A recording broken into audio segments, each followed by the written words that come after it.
بسم اللہ الرحمن الرحیم، السلام علیکم ورحمۃ اللہ۔ حکومت کی مسلسل ناکامی کے بعد اسٹیبلشمنٹ کو بھی اس بات کا اندازہ ہو چکا ہے کہ جتنی دیر اس حکومت کو رکھا جائے گا اتنی دیر ہمارے گلے کے اندر یہ ہڈی پھنستی چلی جائے گی اور اس کو باہر نکالنا، اس کو اندر کرنا بڑا مشکل ہو جانا ہے۔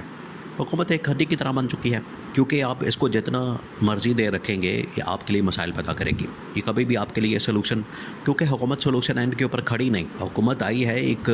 جعلی مینڈیٹ کے ذریعے سے، جعلی انتخابات کے ذریعے سے، چوری والے مینڈیٹ کے ذریعے سے، ڈاکے والے مینڈیٹ کے ذریعے سے، جس کی وجہ سے اس حکومت سے خیر کی توقع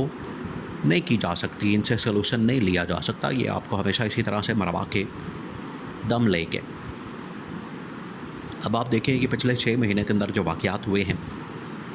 جس میں سب سے بڑا یہ واقعہ، سب سے بڑی شرمندگی اس حکومت کی وجہ سے اسٹیبلشمنٹ کو اٹھانی پڑی، وہ آئینی ترمیم میں ناکامی، اور اس کے بعد اب سپریم کورٹ آف پاکستان کا فیصلہ جو ڈیٹیل ججمنٹ ہے وہ، جس کے اندر یہ کہا گیا کہ 12 جولائی کا جو فیصلہ ہے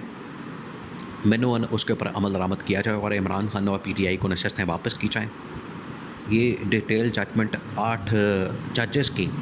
جو ڈیٹیل ججمنٹ ہے، اس کا بڑا انتظار کیا جا رہا تھا، وہ آخرکار آ گئی۔ اس نے دودھ کا دودھ پانی کا پانی کر دیا، حالات سارے کے سارے سامنے کر دیے، دنیا کے سامنے سارے معاملات رکھ دیے اس نے۔ تو اب اس کے پیچھے بچا کیا؟ اس کے پیچھے کچھ نہیں بچا۔ حکومت کے پاس اپنی ساکھ بچانے کے لیے کچھ نہیں ہے، حکومت کے پاس تو ویسے بھی کچھ نہیں تھا، لیکن اس نے اپنے ساتھ جو ہے وہ اسٹیبلشمنٹ کو بھی مروا دیا، اسٹیبلشمنٹ کو بھی اپنے چکر میں پھنسا دیا، اور اسٹیبلشمنٹ کو بھی ایک بند گلی کے اندر لا کے پھنسا دیا ہے۔ حالانکہ 22 اگست کے جلسے سے پہلے عمران خان کے ساتھ باقاعدہ مذاکرات شروع ہو چکے تھے، اور عمران خان اور اسٹیبلشمنٹ کے درمیان بات چیت ہو رہی تھی، کمیونیکیشن ہو رہی تھی،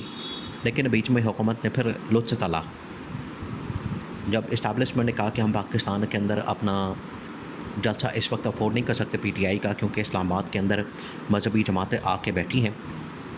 تو جو مذہبی جماعتیں ہیں اب ان کو گھر بھیجنا، یا اس موقع کے اوپر اگر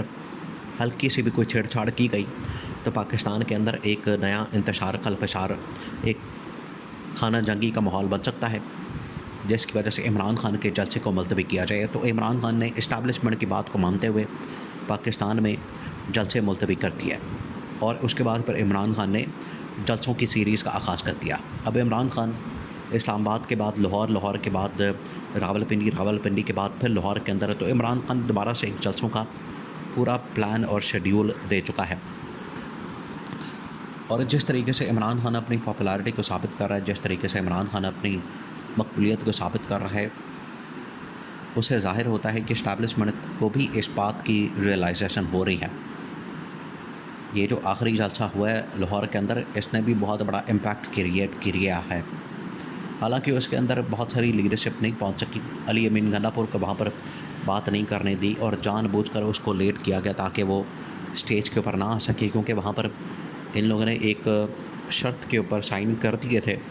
کہ علی امین گنڈا پور کو وہاں پر تقریر نہ کرنے دی جائے، جس کی وجہ سے اس کو تقریر کرنے سے روک دیا گیا۔ تو جب آپ لوگوں کو تقریر کرنے سے روک دیں گے تو پھر اس کا نتیجہ یہ نکلے گا کہ لوگوں کی آواز کو دبایا جا رہا ہے، وہ پھر مزید کھل کر سامنے آئیں گے۔ اور آج کل پاکستان کے اندر جو سینسرشپ موجود ہے، آج جس طریقے سے لوگوں کی آواز کو دبایا جاتا ہے، اس میں صرف اور صرف PTI اور عمران خان کے خلاف یہ سینسرشپ موجود ہے۔ اس کے علاوہ تو کسی کے ساتھ کوئی مسئلہ نہیں، اس کے علاوہ تو کسی کے ساتھ کوئی ٹینشن نہیں، اس کے علاوہ تو کسی کے ساتھ کوئی پرابلم نہیں۔ صرف اور صرف مسئلہ کس کے ساتھ ہوتا ہے؟ مسئلہ ہوتا ہے PTI یا عمران خان کے ساتھ، کہ ان کے اوپر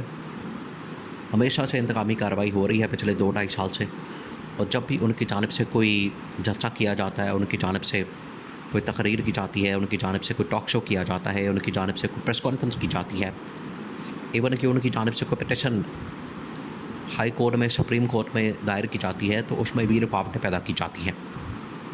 لیکن ان تمام حالات و واقعات کے باوجود عمران خان اور PTI بڑے زبردست طریقے سے اپنا امپیکٹ کریٹ کر رہی ہیں، اور وقت کے ساتھ ساتھ آگے بڑھی ہیں۔ دن بدن ان کی مقبولیت اور پاپولیرٹی کے اندر ایک بار پھر سے اضافہ ہو رہا ہے۔ اب جو سپریم کورٹ کا محاذ کھولا ہوا ہے اس کے اندر بھی عمران خان کود پڑا ہے اور عمران خان اس کا بھی بڑے زبردست انداز سے مقابلہ کر رہا ہے. وہاں پر جو محاذ کھولا ہے وہاں پر خاص طور پر محاذ کھولا کیا ہے جسٹس منصور علی شاہ کے خلاف. دیکھیں جہاں جہاں بھی عمران خان کو